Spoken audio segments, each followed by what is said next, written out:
We are at the end of this event. Last but not least, please welcome Comtech SNI for the speaker and moderator. You have 30 minutes. Your stage is yours. Iya, saya maju lagi. Ada dua narasumber yang akan bersautan, yaitu yang pertama. Oh ya, silakan.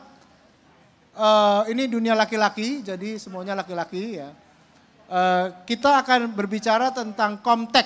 Comtech 1301 itu adalah 08 sorry, kok 01 mulu. Saya ingat Liverpool kalah 0-1 soalnya. Ya. Kita bicara Comtech 1308 itu adalah komisi teknik untuk kebencanaan, itu kerjasama BNPB dan BSN begitu ya. Tapi makanya ini sebagai moderator boleh dong salah-salah. Jadi kita akan tanya kepada tiga orang ini, Indonesia itu ternyata luar biasa. Luar biasa, kebencanaan itu A to Z. Ya inilah makanya kemarin walaupun agak terlambat pengen sekali menjelaskan ini kepada 2.500 orang yang hadir di sini Bapak. Ya, supaya ya di online juga ya. Mungkin yang pertama sebetulnya Comtech 1308 itu apa sih? Mungkin dengan Pak Robi dulu sebagai yang original BNPB, yang lain sudah tidak original.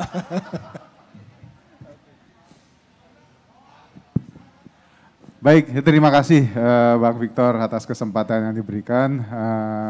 Bapak Ibu sekalian, para sahabat tangguh di seluruh Indonesia. Jadi izinkan pakai bahasa Indonesia boleh ya? Oh iya, Baik, bahasa Indonesia. Jadi Komite Teknis 1308 itu adalah sebuah grup atau tim yang ditetapkan oleh Kepala BSN yang sekretariatnya ada di BNPB, yang berisikan para pakar, para akademisi, perwakilan pemerintah, perwakilan dunia usaha, dan juga perwakilan masyarakat yang ditugaskan untuk mengkoordinasikan penyusunan SNI. Nah, konteks dari 1308 ini adalah komite teknis yang khusus membidangi untuk mengawal penyusunan SNI terkait dengan kebencanaan. Jadi komite teknis 1308 ini lahir sejak kalau tidak salah tahun 2010 dan sampai sekarang sudah cukup lama dan berisikan kurang lebih 15 orang anggota komite teknis yang mewakili unsur produsen, unsur konsumen, pakar, dan juga unsur masyarakat. Mungkin itu dulu pengantar ya. Baik, jadi paling tidak kita tahu ini lembaga apa begitu ya, dari pelembagaannya bagaimana. Produknya siapa yang akan menjelaskan?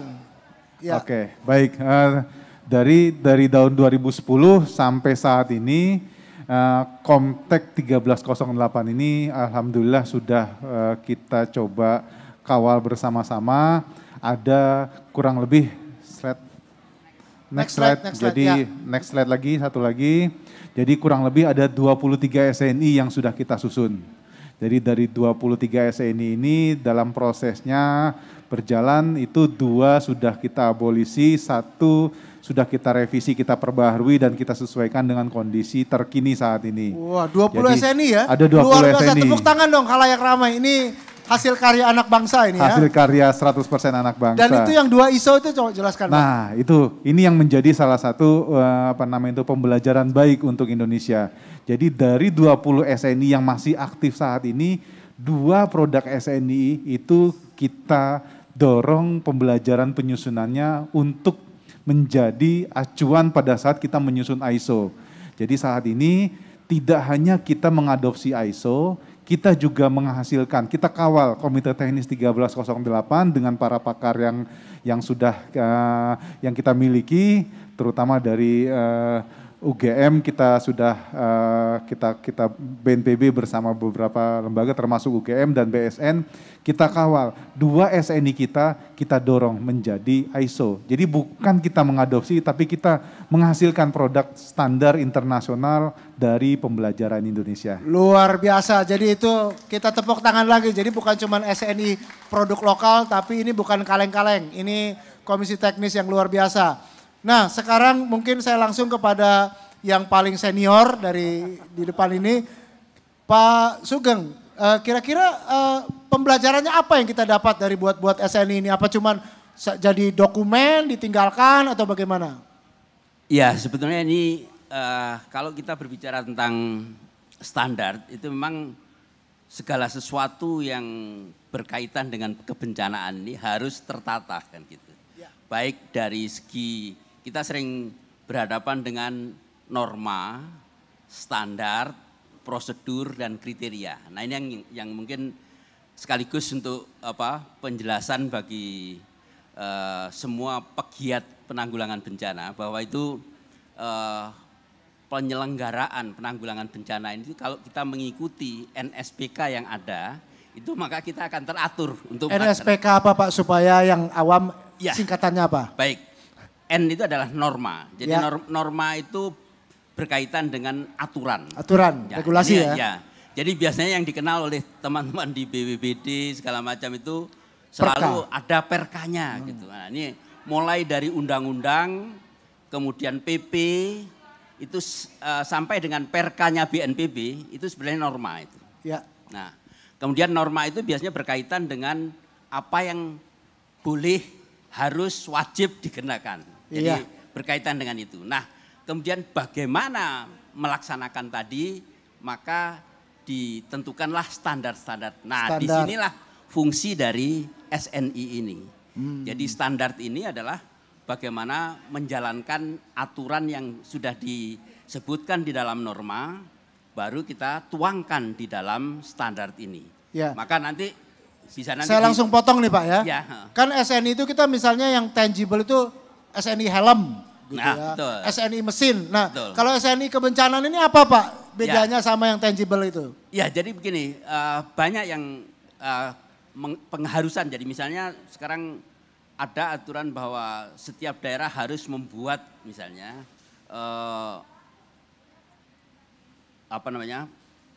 kegiatan-kegiatan ataupun aktivitas yang supaya dia memberikan pelayanan terbaiknya kepada masyarakat. Maka kalau kita lihat ada SPM, standar pelayanan minimum itu standar. SPM itu ya. Nah, disitulah sebetulnya fungsi dari standar ini. Jadi artinya walaupun tidak tangible tapi harus dilakukan kan supaya memenuhi standar. Jadi kalau tadi aturan itu mengharuskan, mewajibkan dan melarang, tetapi kalau standar ini adalah bagaimana untuk melaksanakan itu tadi. Iya. Jadi itu yang makanya nanti di dalam seringkali pada saat melaksanakan penyelenggaraan penanggulangan bencana itu selalu kita lihat aturan yang sifatnya norma mana, yang sifatnya standar itu adalah dari SNI ini. Kemudian nanti kadang-kadang di dalam standar itu juga ada kriteria. Karena di dalam, kalau kita rinci di dalam standar itu juga memuat kriteria-kriteria dan juga kadang-kadang bersifat prosedur. Iya, baik terima kasih. Nah kalau kita lihat begini ya, jadi Pak Robi sudah menjelaskan tentang apa ini dan kemudian produknya, Pak Sugeng sudah membedakan antara tadi norma, standar dan kemudian barang ini tangible atau ini Pak Kabu ini yang jago nih ya, bukan karena suku ya, tapi bisnis modelnya gimana? Ini laku nggak barang ini, laku jual nggak gitu kan? Percuma kita goreng pisang tapi tidak laku gitu kan? Silakan. Bisnis modelnya gimana? Nah ini menarik dia, makasih Bang Victor. Bapak Ibu sekalian, standar nasional Indonesia ini pada dasarnya memiliki beberapa value kali ya. Sebelum kita berbicara lebih lanjut tentang bisnis modelnya SNI ini, atau khususnya Komtek 1308, bahwa value SNI ini adalah pertama bahwa dia itu fleksibel dan bisa adaptif. Kalau misalnya aturan itu kan hanya mengatur ya atau tidak, ini harus diberlakukan atau tidak. Nah kalau SNI pada saat budaya berkembang, SNI bisa beradaptasi dengan itu. Itu yang pertama, value yang lebih membuat SNI ini menjadi lebih berharga gitu ya. Terus yang kedua, bahwa kalau misalnya nanti ada produk-produk kebencanaan yang di SNI-kan, dan itu pastinya customer segment kita adalah lembaga atau perusahaan-perusahaan atau siapapun lah, mau perusahaan kah, NGO kah, yang menghasilkan produk ini, maka produk yang akan dihasilkannya apabila punya sertifikasi SNI karena ada lembaga akreditasi sendiri untuk SNI ini, maka dia akan lebih laku dan lebih bisa dipercaya. Seperti contohnya, kalau misalnya kita beli helm tadi, helmnya ber-SNI, maka pastinya dia jadi lebih dipercaya dibandingkan helm yang tidak ber-SNI. Karena apa? Karena sudah diaudit dengan lembaga akreditasi yang terpercaya. Nah ini beberapa value yang secara sederhana itu bisa kita lihat kenapa penting SNI gitu loh. Selain daripada adaptif, dia juga akan meningkatkan value daripada apa yang kita kerjakan. Terkait dengan kebencanaan, ini penting. Contohnya Bapak Ibu sekalian, kalau misalnya Bapak Ibu membuat kajian risiko bencana, ini kan udah jadi SPM dia. Tapi apakah Bapak Ibu semuanya sudah tahu album petanya itu seperti apa harusnya dibuat? Nah SNI nanti mungkin bisa menjawab seperti itu. Iya. Sehingga masyarakat yang mendapatkan produk album peta kajian risiko bencana ini udah terstandar dia. Udah menggunakan SNI, sudah kelihatan bahwa ini bisa dibaca, mereka bisa paham, masyarakat bisa paham sehingga produknya bisa jadi lebih laku dan lebih dipercaya. Mungkin seperti itu.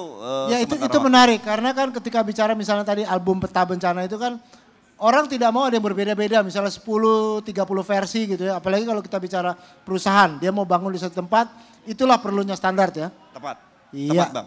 Baik, nah selanjutnya.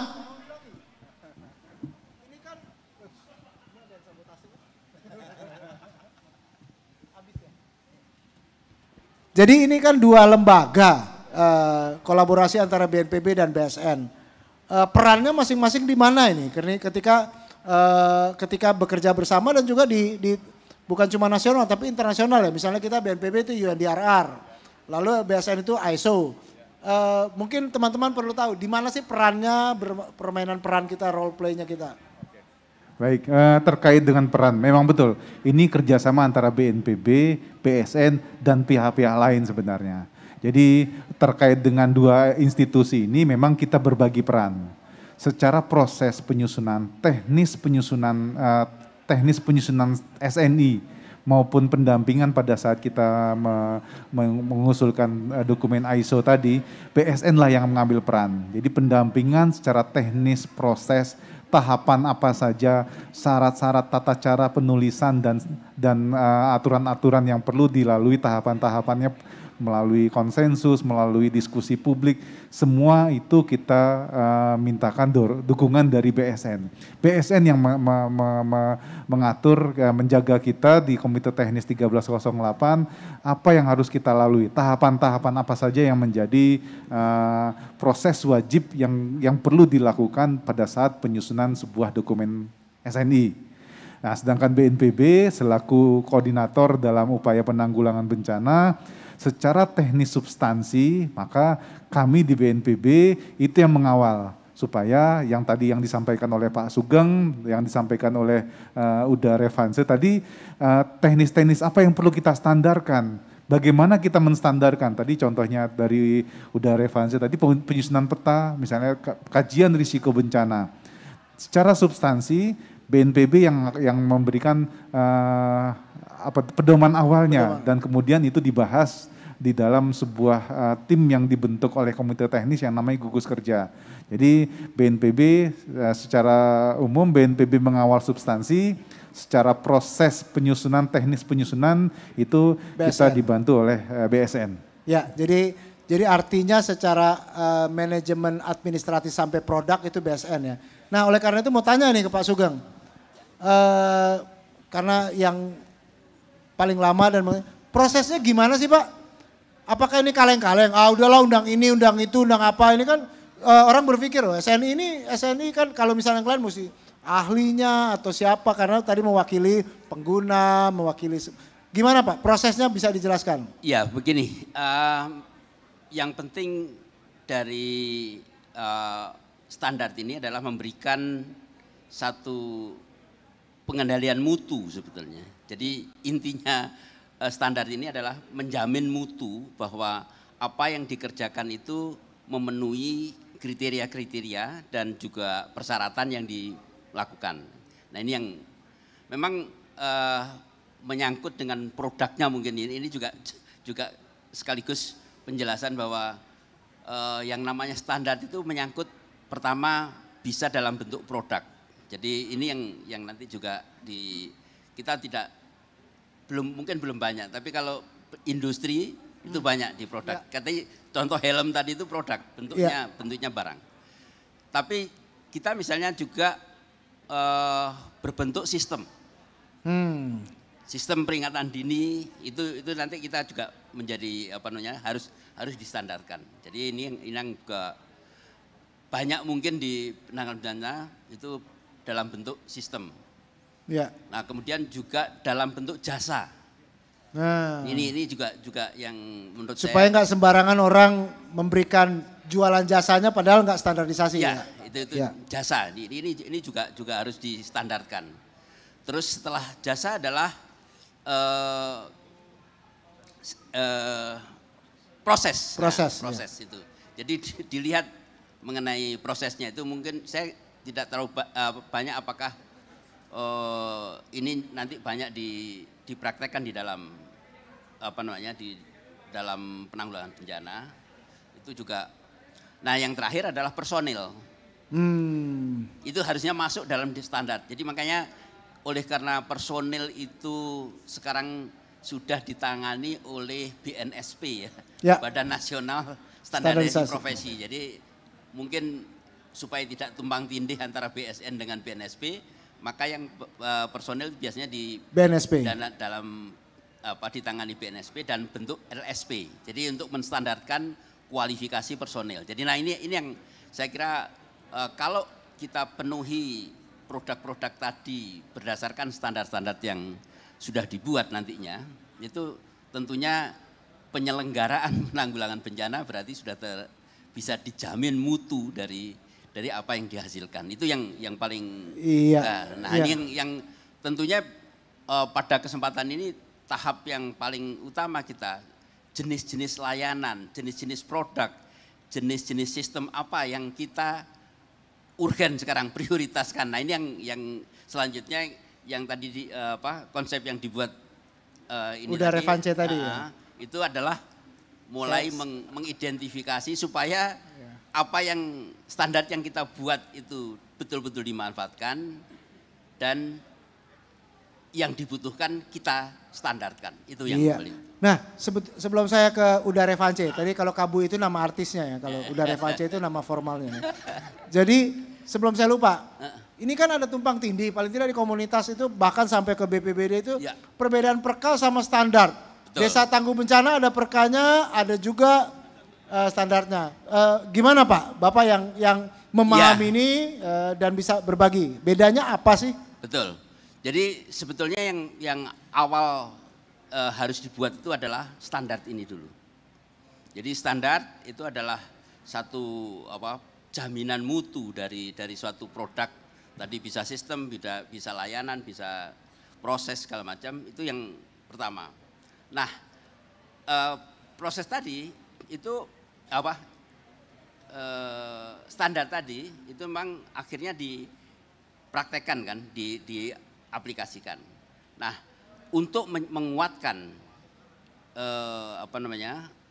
bahwa standar ini betul-betul sudah valid, maka biasanya diangkat ke peraturan kepala. Jadi itu suatu prosesnya begitu ya mestinya. Jadi harusnya begitu. Ada basisnya standar dulu ya. Ya, seringkali ada perka yang muncul tanpa melalui standar karena itu tadi kelangkaan dari standar tadi karena belum ada, jadi munculnya perka. Nah, ini yang seringkali timbul akhirnya kalau perka itu sifatnya mengatur.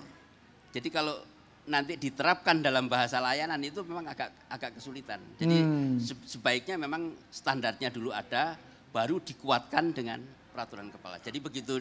Ya, artinya kita tahu lapangan bolanya beda ya. Jadi makanya kadang-kadang kalau ada dua hal tadi itu biasanya karena layanannya standarnya belum keluar, tapi kebutuhannya mendesak, maka diperkakan lebih mudah untuk di sifatnya itu seperti mengharuskan gitu. Ya, baik. Tapi seharusnya bisa ya sebetulnya tidak harus menjadi kompetitor gitu. Betul, ya. Jadi salah satu dari itu adalah Jadi standar yang sudah baku itu bisa di-PRK-kan begitu. Iya, terima kasih Pak Sugeng. Nah, sekedar informasi ini Pak Sugeng ini anggota yang paling tertua, yang paling baru itu udah revanche. Tapi bukan berarti paling baru paling tidak mengerti gitu ya. Nah, pastinya. Ya, Pak Kabu ini sudah bermain dalam kebencanaan baik di daerah, lokal, ya, pelokalan, lalu kemudian baik melalui pemerintah maupun LSM. Sekarang melihat kondisi kebencanaan kita, kira-kira menurut Pak Kabui ini sebetulnya berapa persen sih orang udah pakai ini dan apa harapannya? Oke. Ini pertanyaan yang nyentil ya. Ini pertanyaan menarik dan memang hanya pada anggota Komtek yang baru-baru bisa ditanyain. Iya, supaya yang lama-lama dosanya aman gitu ya. Jadi gini Bang Victor, kalau misalnya, jadi ada banyak jenis standar sebenarnya. Yang kalau misalnya kita Pak Sugeng bicara tadi itu standar pada norma standar prosedur kriteria tadi NSPK di pemerintahan. Ada juga namanya SPM. Itu semua wajib, pengwajiban dari atas regulasi. Nah SNI sifatnya kan voluntary. Sifatnya itu boleh digunakan, boleh tidak. Tapi kalau misalnya digunakan bagus banget karena ada value di situ. Lebih bagus mutunya, lebih cepat lakunya kalau untuk produk. Nah, terkait dengan penggunaan SNI, saya pikir ini kita di Komtek atau khususnya mungkin di BNPB dan di BSN itu perlu banyak advokasi untuk atau mempromosikan bahwa SNI ini sudah ada loh.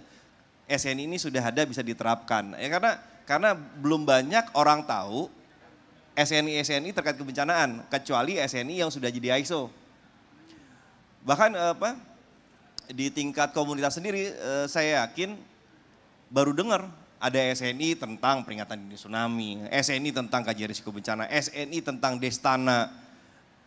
Jadi itu mungkin yang nanti jadi PR kita bersama. Kenapa akhirnya kemarin kita duduk bareng di Komtek nyusun bisnis model kita kayak gimana ya? Karena emang itu di situ celah kita sehingga SNI yang sifat pelaksananya voluntary, sukarela itu harus didorong cepat sehingga semua orang paham, semua orang juga mau secara sukarela mau melaksanakannya. Demikian Bang. Iya, terima kasih. Kita tepuk tangan ya. Artinya ini pencapaian yang luar biasa. Tahun berapa Pak Robi kita mulainya? Mulai komite teknisnya itu mulai dari 2011 sebenarnya. Ya. 2010 terbentuk, 2011 mulai menyusun dan ada perubahan sedikit struktur dari dulu namanya panitia teknis dalam penyusunan SNI. Tapi Pantek jadi Komtek Pantek ya? Direvisi oleh BSN, penamaannya saya lupa 2013 atau 2014 menjadi komite teknis namanya. Rapatnya masih di gedung BPPT pertama dulu ya, jadi ingat seperti itu ya. Ya jadi Pantek jadi Komtek, tapi kita hanya bisa mengucap syukur alhamdulillah Indonesia punya Komtek yang luar biasa hebat. Tepuk tangan untuk bapak-bapak berempat ini, saya termasuk loh. Aduh, gak apa-apa ya. Nah kita mau closing statement ini, karena closing statement ini silahkan masing-masing satu-satu, tapi nanti yang terakhir yang pakai bahasa Inggris ya. Tadi Mbak Titi suruh saya yang, oh ya. Baik, kita balik mulai dari sana, kebalikan sekarang. Biasa closing statement itu. Bahwa SNI adalah sebuah kewajiban itu merupakan sifatnya sukarela. Oleh karena itu penting untuk Komtek, dari sudut pandang Komtek, untuk memastikan bahwa memang kebutuhan masyarakat yang diprioritaskan pada saat menetapkan SNI yang akan diterbitkan. Permasalahan di masyarakat bahwa masyarakat atau setiap warga negara wajib memperoleh mutu yang baik dari seluruh layanan, itu juga harus menjadi sebuah kesadaran. Oleh karena itu pilihan-pilihan yang menjadi karakter masyarakat nantinya harapannya adalah bahwa bencana itu, penanggulangan bencana adalah harus terstandar. Demikian Bang. Baik, PB harus terstandar. Silakan Pak Sugeng. Ya ini sekaligus untuk sosialisasi kepada pemerintah daerah yang bukannya pemerintah daerah tapi penerima layanan ya. Agar di dalam melaksanakan upaya-upaya penyelenggaraan penanggulangan bencana itu mengikuti norma standar, prosedur dan kriteria. Salah satu dari produk yang dihasilkan di dalam SNI ini Komtek ini adalah yang standar. Jadi standar ini memang memang awalnya sifatnya adalah voluntary, tapi begitu dia menjadi kewajiban bisa menjadi norma. Jadi oleh karena itu janganlah selalu menuntut harus perka. Kadang-kadang perka itu cukup menentukan ini wajib, ini tidak wajib, atau ini tidak dilakukan. Tapi bagaimana melakukannya itu sebetulnya diatur dalam standar. Ini yang seringkali salah pengertian mengenai perka kemudian mengatur standar itu yang kadang-kadang kurang pas. Jadi saya kira dengan demikian orang bisa membedakan mana yang norma, mana yang standar. Itu yang saya harapkan. Baik, jadi norma-norma kebencanaan bisa punya feeder, ya ini feeder ya. Standar ini memberikan masukan, memberikan sesuatu untuk kemudian bisa membangun norma dan itulah pentingnya ada standar nasional Indonesia dan bahkan ISO. Silakan Pak Robi, closingnya. Baik, SNI ini rasa-rasanya ini merupakan bagian dari upaya kontribusi dari Komite Teknis 1308 untuk mewujudkan penyelenggaraan penanggulangan bencana yang terstandar. Supaya kualitas penyelenggaraan penanggulangan bencana itu harapannya dapat kita selenggarakan secara bersama-sama karena bencana itu adalah urusan bersama dengan standar yang sama dari Sabang sampai Merauke, Miangas, Pulau Rote, semua upaya penyelenggaraan kita atur dalam SNI.